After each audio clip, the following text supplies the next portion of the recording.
Salut les amis, merci encore de rester connectés sur notre chaîne d'apprentissage au piano, apprentissage très facile et simple au piano. Merci pour vos commentaires qui me vont droit au cœur et qui m'encouragent, qui me donnent envie de faire encore plus pour vous satisfaire.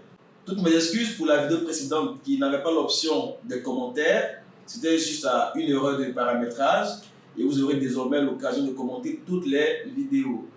Donc aujourd'hui nous poursuivons avec le chapitre sur les gammes, nous terminerons avec les gammes mineures et bien sûr avec d'autres exercices pratiques qui seront donnés sur ce chapitre.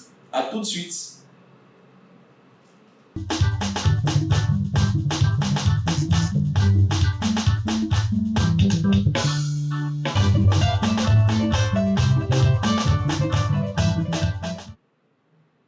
Chers amis, merci encore de suivre cette vidéo complémentaire à la vidéo précédente qui était sur les gammes majeures.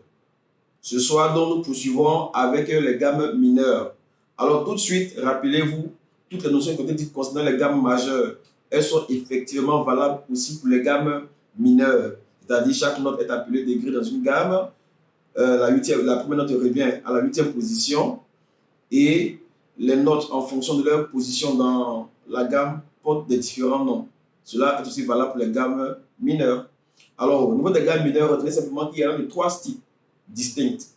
On parlera des gammes mineures naturelles, des gammes mineures mélodiques et des gammes mineures harmoniques. D'autres parleront même de 4 gammes. La gamme mineure mélodique ascendante, la gamme mineure mélodique descendante. Mais nous retenons simplement qu'il y en a de 3 grands types. Alors, tout de suite, astuce, si vous avez oublié la règle de construction des gammes majeures, repérez-vous simplement à la disposition des touches blanches sur le clavier en partant du premier Do, d'un Do si vous voulez, jusqu'au Do suivant. Cela vous permettra de retrouver facilement la règle de construction des gammes majeures. Simplement comme ceci. Quand je parle de ce Do, arrivé à ce Do, en prenant toutes les notes blanches, toutes les notes naturelles du clavier, je fais ceci.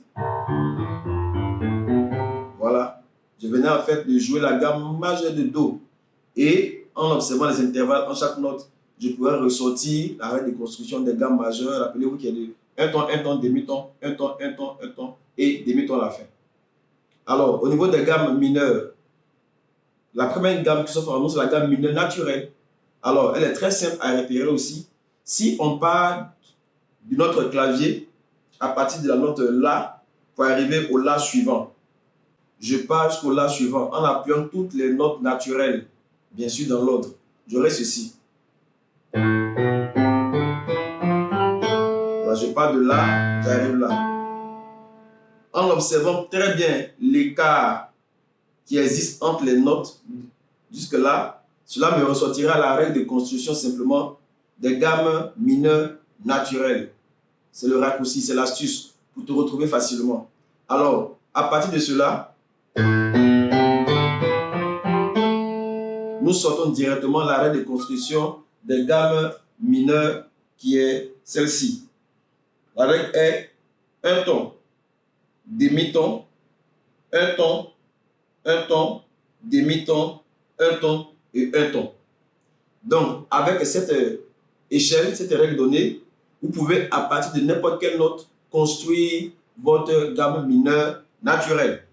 C'est tout simple. Après la gamme mineure naturelle, il y a la gamme mineure harmonique. Elle aussi, elle est très simple. Elle ressemble à la gamme mineure naturelle que nous venons de voir. À la seule différence que le 7e degré, donc la 7e note, elle est diésée. C'est-à-dire on ajoute un demi-ton à cette 7e note. Pour ainsi dire, si je me réfère à la gamme mineure naturelle de La, nous avons fait tout à l'heure, qui est ceci.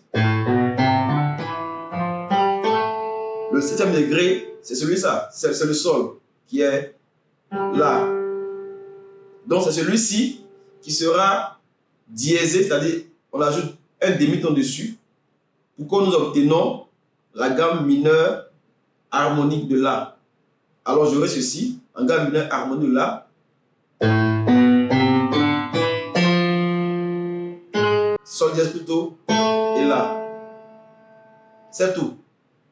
Donc, avec ce jeu, on peut aussi ressortir sa règle de construction qui est la suivante. Un ton, demi-ton, un ton, demi-ton, un ton et demi-ton. Voilà, c'est tout simple. Et enfin, donc vous pouvez, avec cette règle donnée, construire pour n'importe quelle note sa gamme mineure harmonique. Par exemple, je veux connaître la gamme mineure harmonique de Do. Donc la règle dit c'est, je suis à mon Do, un ton, donc j'aurai ça, demi-ton, j'aurai ça. La règle me demande un ton, j'aurai ça, un ton encore, j'aurai ça, demi-ton, j'aurai ça, un ton et demi, donc 3 demi-tons et Do. Voilà. D'accord? Donc, disons ceci en clair. Voilà. C'est la gamme de Do mineur harmonique. Enfin, nous avons la gamme mineure mélodique. Elle aussi, elle ressemble à la gamme mineure naturelle. La seule différence est que à partir de la gamme mineure harmonique, donc il y a le 7e degré qui est diésé, au niveau de la gamme mineure mélodique, le 6e degré aussi sera diésé. Donc toujours partant, prenons l'exemple de notre gamme mineure naturelle de La, que je rappelle, qui est ceci que vous connaissez déjà. D'accord? Le La mélodique sera donc le 6e degré, donc qui sera diésé, donc là. Le 7e qui est déjà aussi diésé, évidemment. Et en 8e position. Voilà. Donc, je résume simplement pour dire, voici notre La mineur mélodique.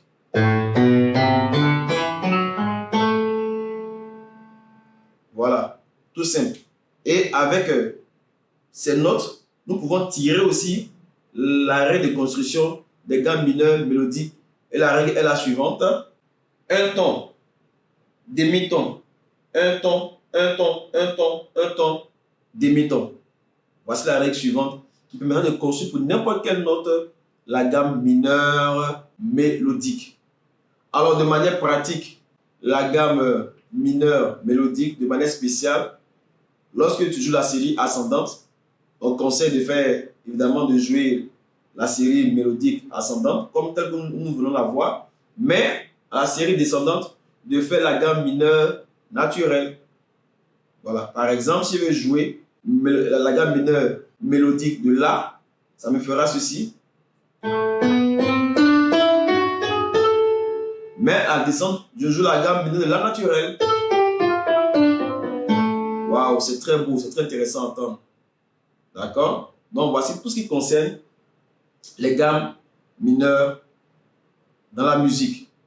D'accord? Alors, tout de suite, je vous donne un petit exercice de doigts au niveau des gammes majeures pour ainsi boucler avec ce chapitre sur les gammes. C'est juste un exercice qui permettra, au fur et à mesure que vous jouez, de maîtriser les notes, leur emplacement. Le cerveau commencera de manière naturelle à les retenir et aussi commencer à préparer vos doigts. C'est tout simple. Alors, rassurez-vous d'être bien assis. Alors, nous prenons l'exemple de la gamme majeure de Do pour les gammes majeures et la gamme mineure harmonique de La pour les gammes mineures. Alors, nous retenons à cet effet les deux mains. La main droite, donc les doigts seront 1, 2, 3, 4, 5, selon le numéro. La main gauche, on aura aussi le 1, le 2, le 3, le 4 et le 5. Alors, pour jouer la gamme majeure, donc les 8 notes de la gamme, ce sera l'ordre suivant. 1, 2, 3 et 1, 2, 3, 4, 5. Et au niveau de la main gauche, ce sera plutôt 5, 4, 3, 2, 1 et 3, 2, 1. Alors, si je prends la gamme majeure de Do, qui est Do, Ré, Mi, Fa, Sol, La, Si, Do, si je veux la jouer, ce sera ainsi. 1, 2, 3, 1, 2, 3, 4, 5. Et je descends, qui est la série descendante, bien sûr.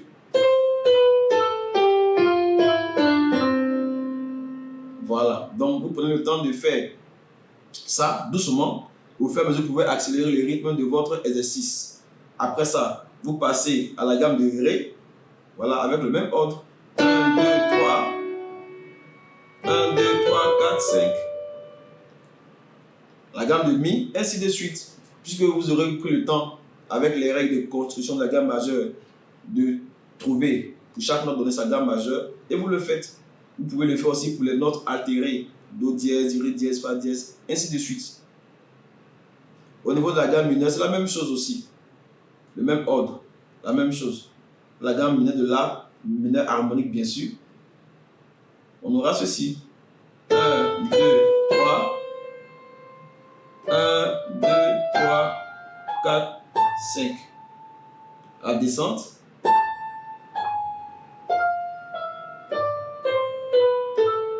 Voilà, c'est la main droite. La main gauche, au niveau de la gamme majeure de Do, donc on aura 5, 4, 3, 2, 1, 3, 2, 1. La descente. Voilà, c'est tout simple. Quand vous aurez fini de travailler chaque main indépendamment, vous serez de jouer maintenant les deux mains en même temps. Les deux mains font la série ascendante, la série descendante au même moment. Prenez le temps d'être sûr que vous avez placé le bon doigt sur la note qu'il faut et jouez en même temps, simultanément, pas un doigt après l'autre, mais en même temps. Alors l'exemple sur la gamme majeure de Do nous donnera ceci.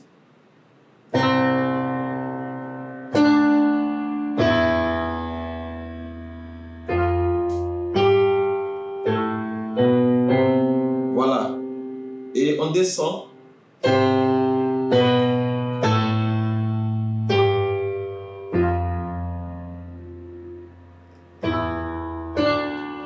Voilà.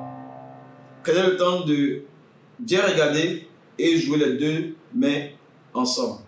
Après que vous ayez fait ça, vous faites maintenant, bien sûr, après d'avoir travaillé aussi sur d'autres gammes, telles que la gamme de Ré, la gamme de Mi, ainsi de suite. Vous ferez aussi la série maintenant, là où, pendant que l'autre main fait la série ascendante, l'autre sera en train de faire la série descendante et vice versa. C'est vraiment le plus facile ici. Bien que les notions semblent compliquées, c'est le plus simple. Alors, pour la gamme de Do, nous aurons ceci.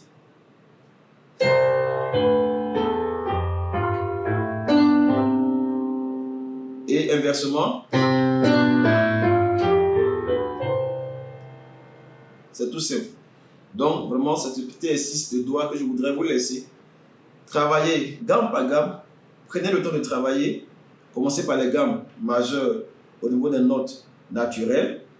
Et après, vous passerez aussi au niveau des gammes mineures harmoniques avec le même exercice de doigts. Et vous pourrez aussi passer au niveau des notes altérées avec le même exercice de doigts. Au fur et à mesure que vous aurez acquis de la maîtrise, vous pouvez vous-même accélérer le rythme du travail en jouant un peu plus vite. Mais tâchez d'être précis sur la note.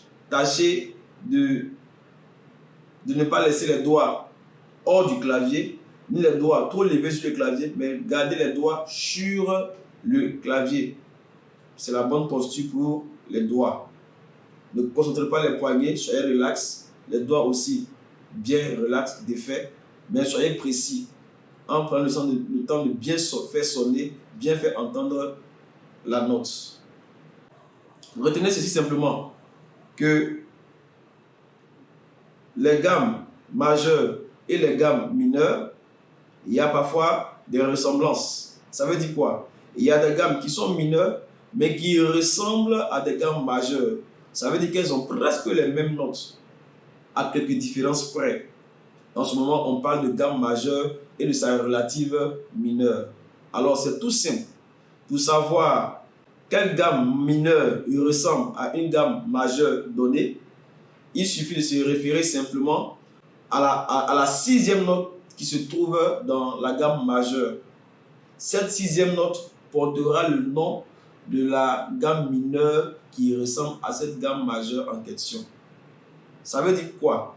Si je veux savoir quelle est la gamme mineure qui ressemble à la gamme majeure de Do, je pars dans la gamme majeure de Do et je regarde quelle est la note qui est en la sixième position.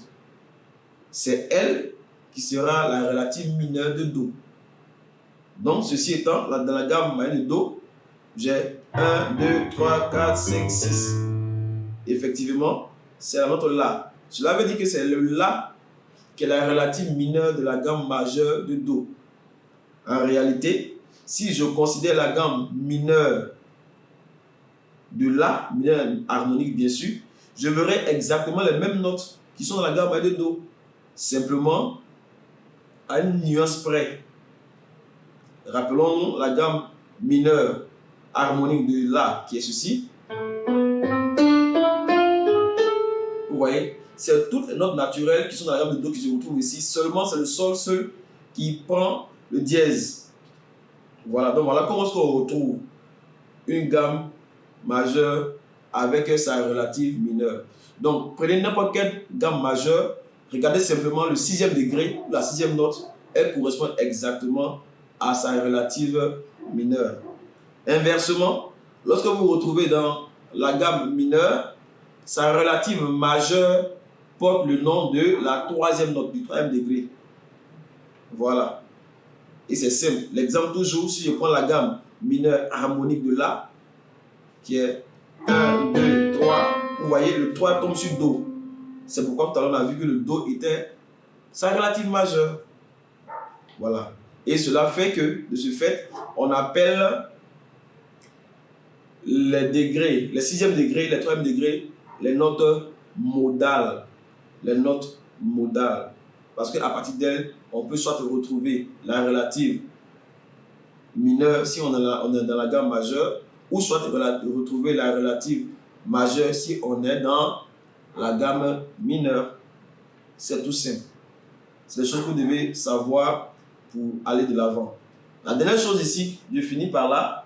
Dans une gamme, les notes les plus importantes sont appelées notes tonales.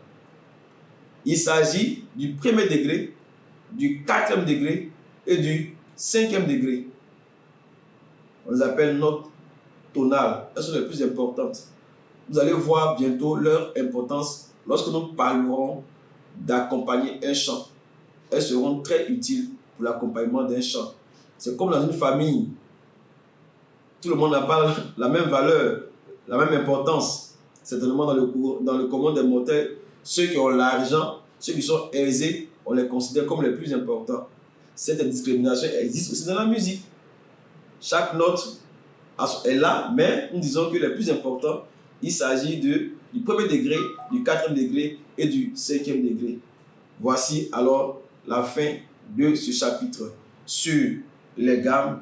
Prenez soin de vous et à très bientôt pour d'autres leçons encore.